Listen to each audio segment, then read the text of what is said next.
Hello. Have you ever considered a life without order, or a world without a government or a nation state? These are essential questions that I will ponder and discuss in today's segment of the Political Conception with Calvin Bell III. In the Leviathan, Thomas Hobbes engages with the idea of the political by suggesting that a state of nature is one of human chaos and struggle. Hobbes says that there is war in a state of nature, which in turn makes the life of man solitary, poor, nasty, brutish, and short. In a state of nature, man is at odds with one another, as competition becomes war of every man against every man. Man becomes selfish without order in the eyes of Hobbes and lays claim to everything rather than considering the interests of others.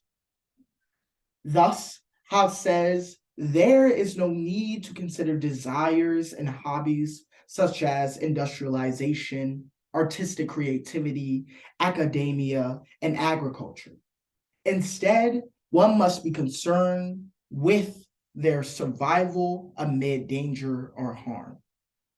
Therefore, Hobbes believes that to end the chaos of a state of nature, man must move from a state of nature to a nation state, because peace is good.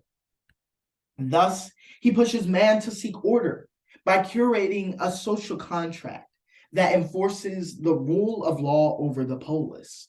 For Hobbes, laws of nature are general rules that humanity comes to through their ability to reason.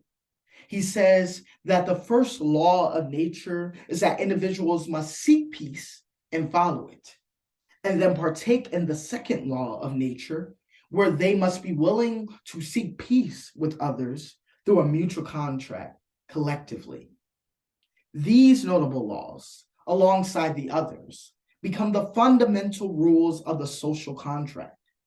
Once individuals have understood that peace is better than a state of war, there needs to be a sovereign to have oversight. This oversight ensures that the contract established by the second law of nature is sustainable and that citizens abide by the terms.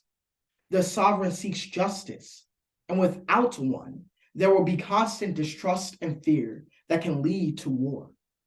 Hobbes establishes that the only way to erect such a common power is for men to confer all their power and strength upon one man or upon one assembly of men, that may reduce their wills by plurality of voices unto one will.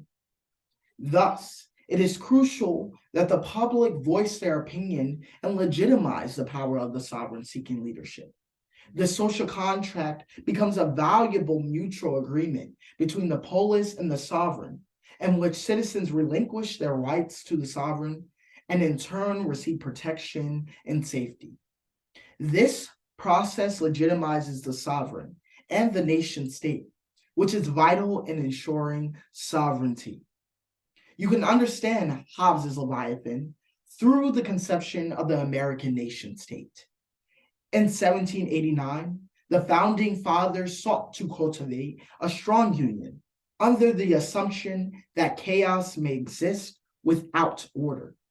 The 13 original colonies or testaments to the selfish chaos, Hobbes says, occurs in a state of nature because they functioned with different agendas with no mutual understanding of a union nor a strong allegiance to sovereign power.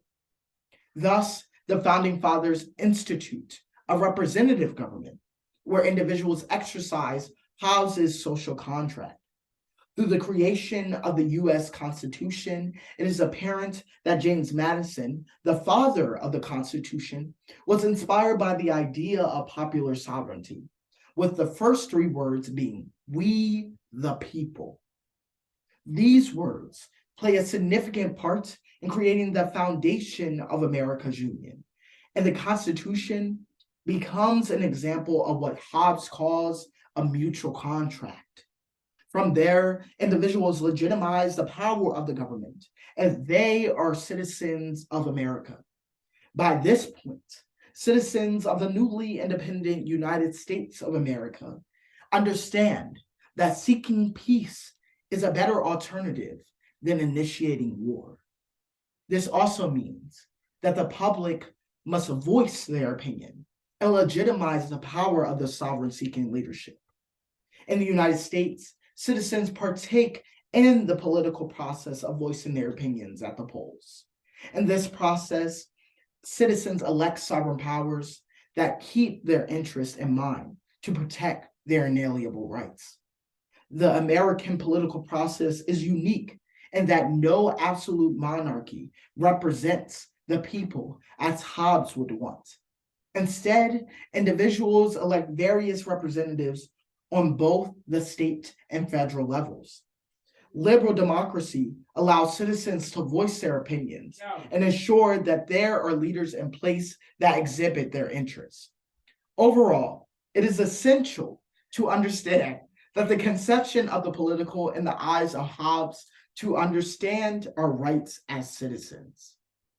The creation of the modern nation state is built on principles of philosophers like Hobbes. And without comprehending the state of nature and the social contract, we will not know how to challenge the sovereign's power if we believe their power leads the polis astray.